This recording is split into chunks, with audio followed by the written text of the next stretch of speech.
This is Radio 2, your afternoon's company on 433 and 330 meters and stereo VHF.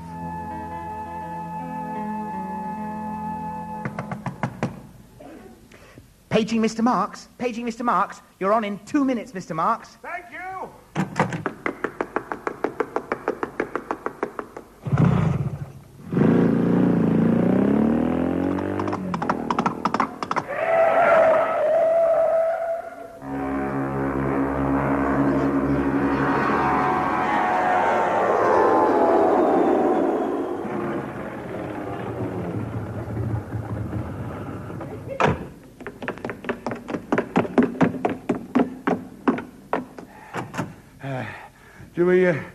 Do we have to have the dressing rooms in Aberdeen?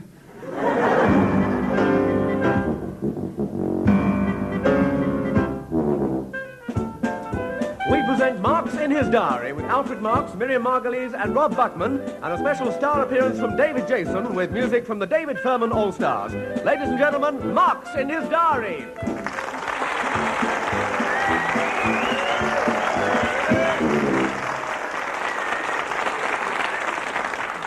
Thank you. Sorry I'm late, ladies and gentlemen, but unfortunately I've been involved in a rather bad case of double parking. I didn't know how I got the rolls on top of the bread van in the first place. I expect you're wondering what I'm doing here. But you see, it started with the BBC because, you know, I've been feeling rather sorry for them. Now, let's face it, I mean, they knew me when I was penniless, and when they were rolling in it, now it's the other way around. They're penniless and I'm rolling in it. But I decided to volunteer my services before they conscripted me, and I rang the Director General. The trouble is he can't afford a phone anymore. So when he wants to contact his secretary, he uses 2 tins on length of string, you know. He throws a matter. Now, eventually I got him to come to the call box, and I said, look here, boss, I know the BBC's in trouble, so I'm doing all I can to help you. Excuse me. Yes, hello? Is that Alfred Marks? Yes. No, what I mean to say, is that the Alfred Marks? Yes. You mean the one and only, the Alfred Marks? Yes. Oh, I wanted to speak to the other Alfred Marks. Sorry, now where were we? Oh, yes, anyway, they said all right, so I said all right. I said I'll go and get a script from where I usually get them, and they said don't do that, it's too expensive getting the Latin translated. Just, you know... They said just do your own thing, so I thought, well, what shall I do? I mean, someone suggested a farming program, but it's not really my field, you know. Hello, Mr. Marks. Did you know that the opportunities for struggling young actresses are getting fewer and fewer? Yes, of course I did. I've been trying to get my hands on one for weeks. Sorry about that. You see, I'm a busy man, aren't I? I mean, look at this is my diary. You see, and have you seen a fuller diary than that? Look at that. It's Monday. Started with a board meeting for Marks Enterprises Limited.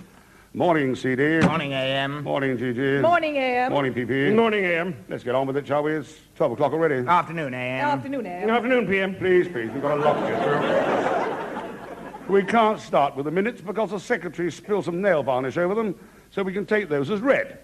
I don't know why he does his nails in the office anyway. Yeah, I think you do. You think it's a damned outrage. Quite, sir. Damn outrage. Yes, yes. What's the news from Marks' experimental fur industries? Well, as you know, Mr. Marks, we're moving into new areas all the time. We've crossed a man-eating grizzly bear with a wild Bengal tiger to get some sumptuous striped fur. Excellent. Now, how are they selling? We're too scared to get near enough to find out. But not to worry, we're coming on very nicely with our crop of furry caterpillars. Oh, good. Yes, we've got 10 million. Another couple of dozen, we'll have a pair of gloves. Anything else? We're still having problems with those lemmings. No, it's no joke, Mr. Marks. It's the same every year. I don't know what gets into them, sir. If they're not chucking themselves off cliffs, they're sticking their heads in the gas ovens or taking overdoses. We've had to take their shoelaces and belts away and the chains out of the lavatories. And it's spreading to the other animals, this depression. Even the laughing hyenas taken to sniggering sardonically. They're all suicidal. The Japanese flying squirrels have gone around crash landing on American aircraft carriers. I can't stand it anymore. It's getting on so Yes, but is it making money? But I think the company should have higher aims and ideals than money. I think we're far, far too obsessed with money and profits and selling. Money. What do you think, Penny? Well, I agree with Bob. And I agree with Mrs. Tanner. What about you, Mr. 12 and a half new pence?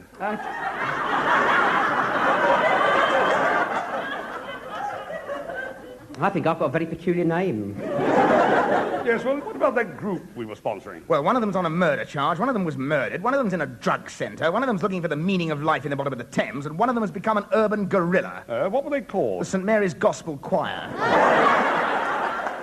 I think it's outrageous. Well, I never really liked punk. I went to see them at the Rainbow. It was disgraceful. All that spitting, swearing, kicking and biting. Mind you, I didn't have a ticket, so the doorman was probably well within his rights. We've got an extract from the latest Mark Ent film, if you'd like to see that.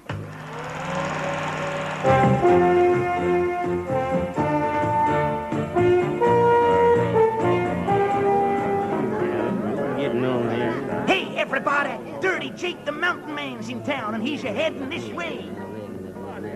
I said Dirty Jake's a-heading this way, and he looks real mean. He's got 2 6-guns, 6 2-guns, 4 shotguns, and a 45 pea shooter. And he's still wearing them old black socks. We gotta get out of here. We gotta get out of here. Too late, he's here. Oh, my God. It's true. Here comes Marshal Earp. Dirty Jake, I'm Wyatt Earp. I'm fine, thanks. How are you? I had a whiff you were in town.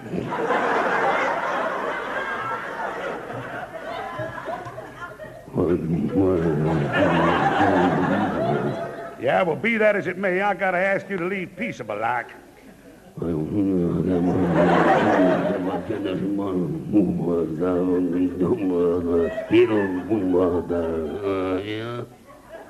do you mean, why? You know why, Jake.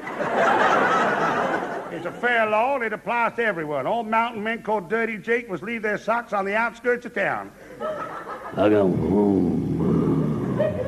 Oh, you did leave your socks on the outskirts of town. You sure got black woolly feet, Jake. Great jumping Jehoshaphat. He's making a run for it. After him, man. Where's he now? There he is, Marshal, up there on the top of the town hall steeple. Get the searchlights on him, man. Yeah, sure, boss, but it's broad daylight. Well, shoot him down, then. It ain't no use, Marshal. He's out of range of our antiperspirant sprays. Here we got one last hope. Scramble the crop sprayers.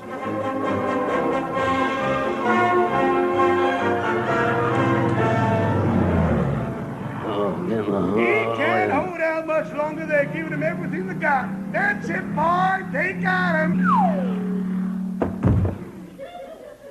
How's he, Doc? Yeah, townsfolk can breathe easy again, Marshal. You mean he's... Yeah, completely disinfected. Oh.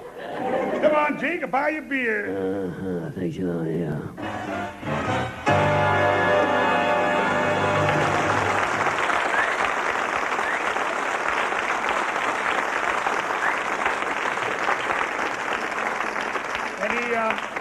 Any opinions, anyone?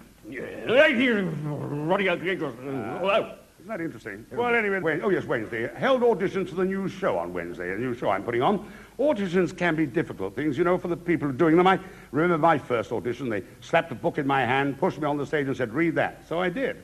I didn't get the job. I should have read it aloud, probably. I was pretty raw then. But on Wednesday, the first woman I saw was very odd. She did combined impressions of Percy Edwards and Percy Thrower. She whistled at cucumbers. Come on.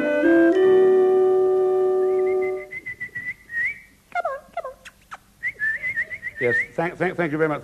Tell me, the cucumber, does it actually do anything? No, but we can hope. Yes.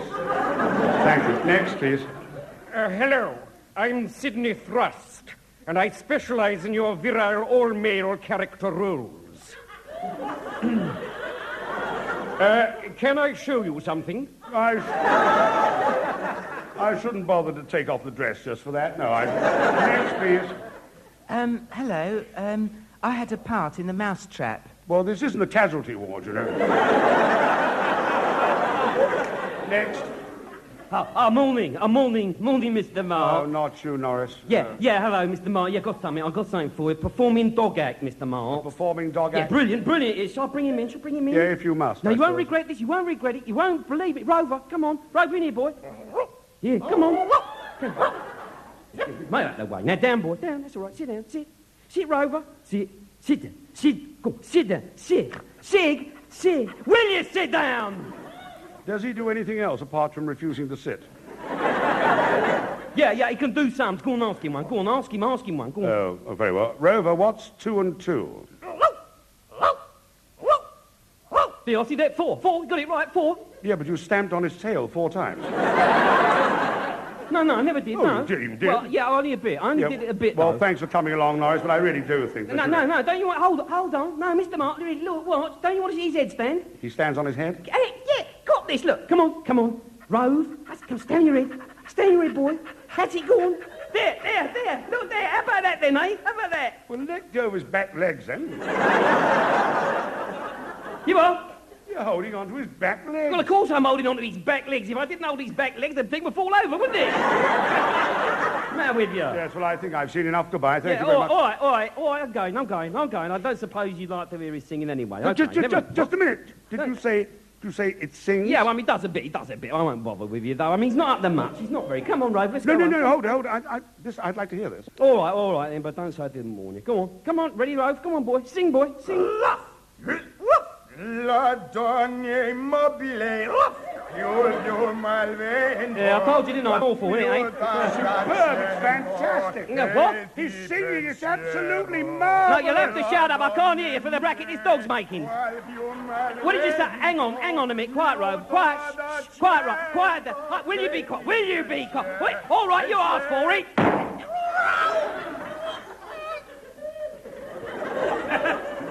That's better. What were you saying? You shot it. Yes, I shot it. You noticed that, yes. But you're mad. That was marvelous. You could have made a fortune. Go on, is that right? It's just as well I got another one back home then, isn't it? You've got another dog just as good? Oh, yeah, well, he's not quite as good. I mean, it hasn't got the hang of the handstand yet, but at least it doesn't sing. Next.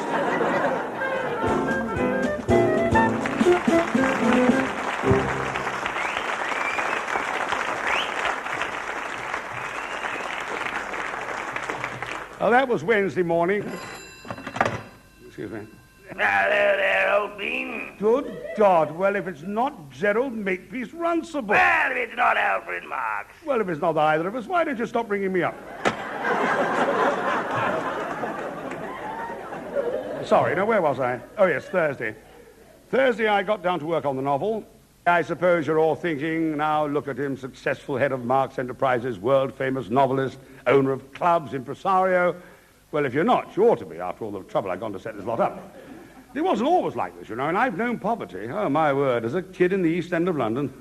Oh, look, I've got a photo here. Now, look at this. Hair all over the place, grubby knees, black eye, dirty pullover. Wonder what the rabbi was doing in the picture in the first place.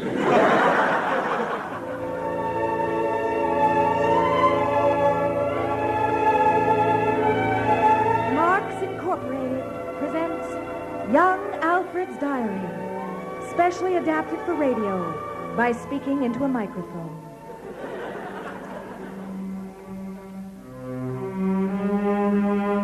London, in the late 20s. The year is 1931. A year of depression. Young Alfred sits scribbling away in the back room of his father's house.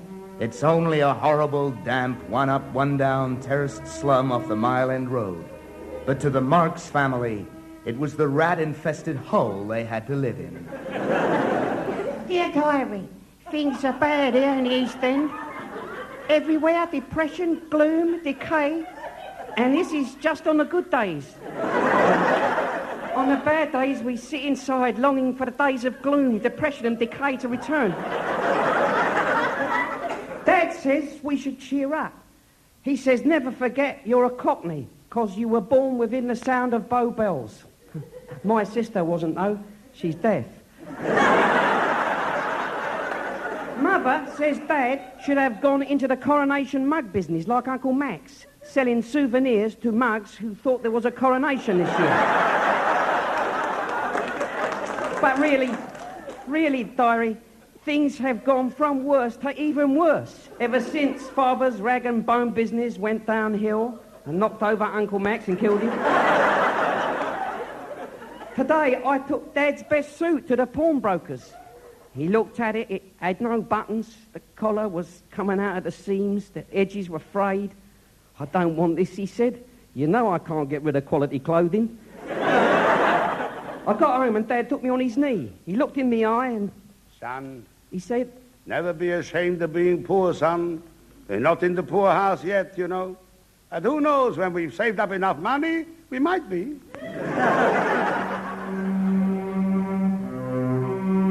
I still see my sister, of course. Funny girl. She's always late for everything. Late for school, late for work, half an hour late for a marriage.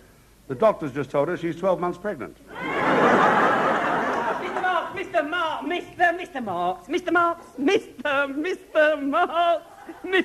It is Mr. Marks, isn't it?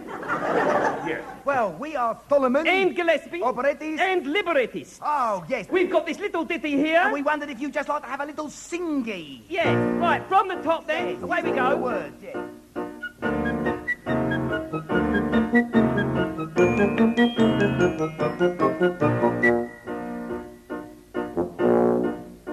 It is a fact, as everyone who's ever seen an opera knows, there is among our baritones, our basses and our sopranos, our tenors and contraltos, a tradition long and laudable, to sing the tune sublimely but to make the words inaudible. A singer worth his salt will never hit a note that's flat or sharp, and ditto diction, he will never make the latter sharp. This principle he pledges with fidelity fanatical, that if it's comprehensible, it isn't operatical. This principle he pledges with fidelity fanatical, it is comprehensible, it is operatical.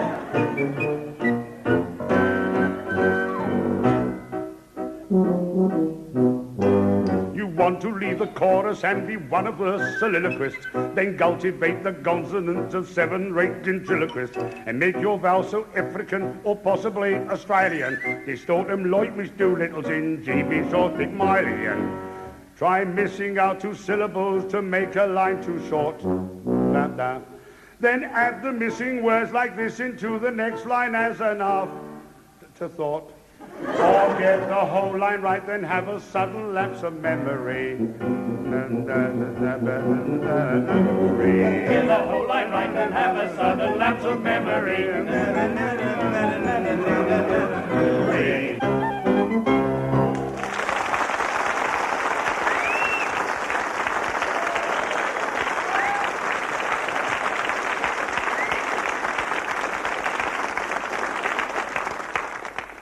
Well, what do you think? Good. Well, really, I'm really a very busy man, you know.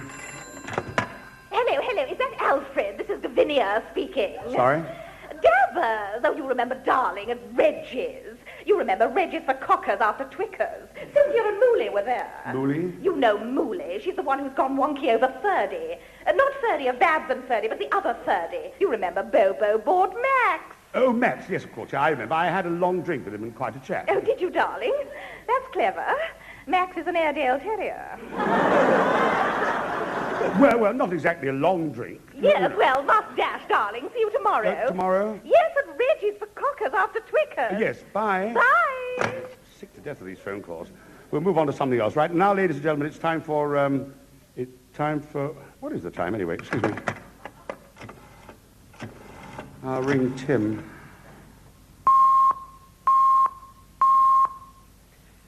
Hello, Tim. Hello, Alf. Tim here. How are you, mate? Fine. Tim, have you any idea what the time is? Bloody if I know. I'll put you onto the speaking clock, though. It will be 3:52 and 13 seconds precisely. Oh, fast again, is it? No, I know what time it is.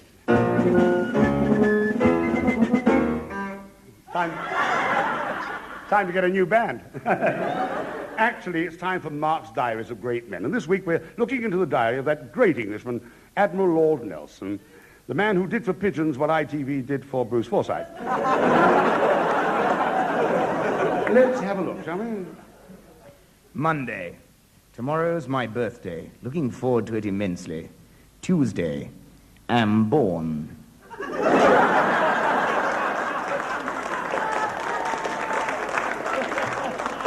Wednesday. Learned to write.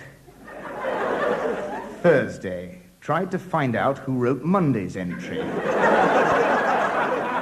Let's go on a few years, shall we? Paging Admiral Nelson, paging Admiral Nelson. What is it, my boy? Dispatch from Admiralty House, sir. Ah, what's to do? Dunno. They said, take dispatch to Admiral Nelson. He left it in the washroom.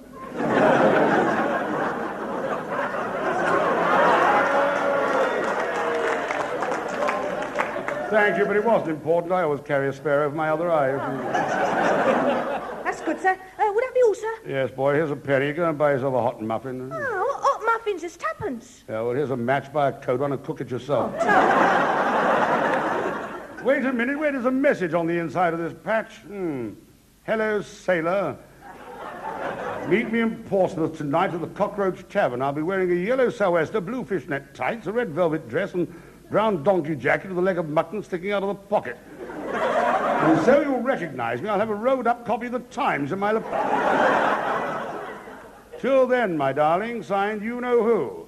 Oh, no, not him again. Oh, just a minute, sir. There's a P.S. P.S. No, it's not him again. Signed Lady Hamilton.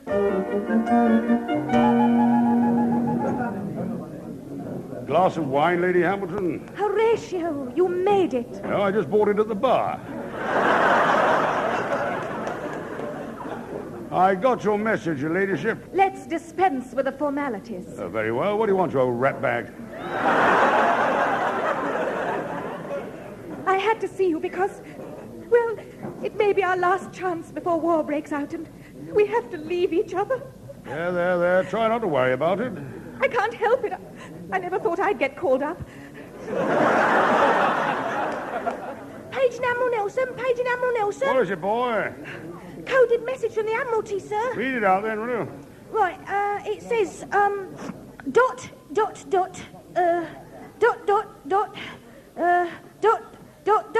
Read that last bit again. Dot. Also, you were right, my lady. It's his war. Men, just remember, England expects every man to do his duty. And when you've been, report to your ships. Good luck, men. How's it going, Nelson? Prime Minister, welcome aboard. Just popped over for a few minutes, any snags? Bit of a fright earlier on, sir. Really? Yes, I ordered the men not to fire until they saw the whites of the enemy's eyes. And? The cutting devils were all wearing sunglasses. What was that wooden bump? Oh, it was the enemy, Captain. They sent over a kamikaze rowing boat.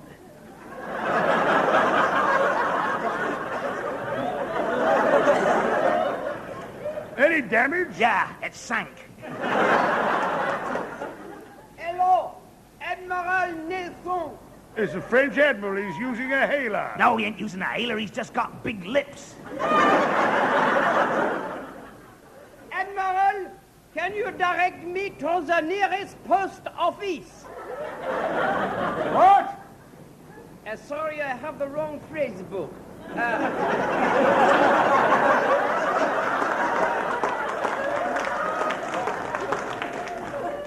Admiral, if you don't give in, we will be forced to unleash our most horrible weapon.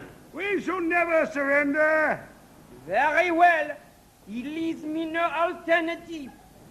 Bring out the ultimate weapon. You mean? Yes, the Charles Aznavour torpedoes. Fire on! She may be the face I can't forget.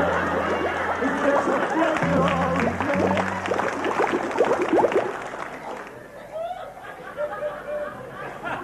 Fire two!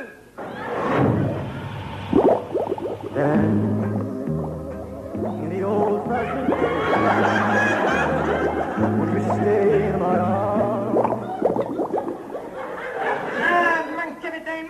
Bretagne. Great news for France. Ah, oui. No. Have they surrendered? No, but the torpedoes have got into the charts.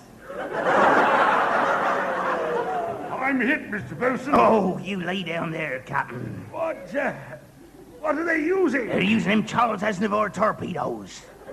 Very well, Bosun, you know what to do. Captain, you don't mean... Yes, I do. Break out the surface-to-air Lena Zavaronis. Right, man.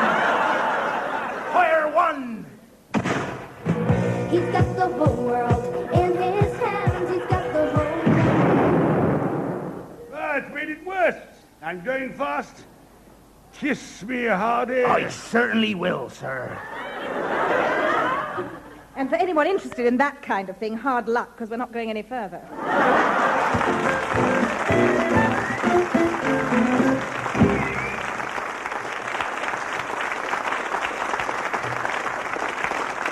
All right, team, that's enough of all that for today. What am I doing next week, then? Monday, you've got to take that book, Teach Yourself Surgery, back to the library. I hope they didn't notice I'd taken out the appendix. On Tuesday, it's your last chance to buy a ticket for the Irish sweepstake. Good, I must get one. Last year I won a broom. And don't forget, on Thursday, you have to inspect McGoolish's new perpetual motion machine. Why haven't I seen it before? He hasn't been able to catch it yet. Mr. Announcer, please. Yes, Mr. Marks. Take an announcement, will you? That was Marks in his diary with Alfred Marks as Alfred Marks. David Jason was head boy, Rob Buckman as the milk monitor, and Miriam Margolyes as the gold star. Music from the David Furman All-Stars. The script was conceived, written and plagiarized by Lawrie, Rowley, Terry Ravenscroft, Rory McGrath, Jimmy Mulville and Clive Anderson, with additional material from John Langdon, Andrew Palmer, Jeffrey Atkinson, Neville Goldhill, John Walker, Peter Hickey, Ken Rock, Myron Edwards and Tim Monaghan, Colin Brown, Bernard Cranwell and Guy Jenkin. The programme was produced by Griff Rhys Jones.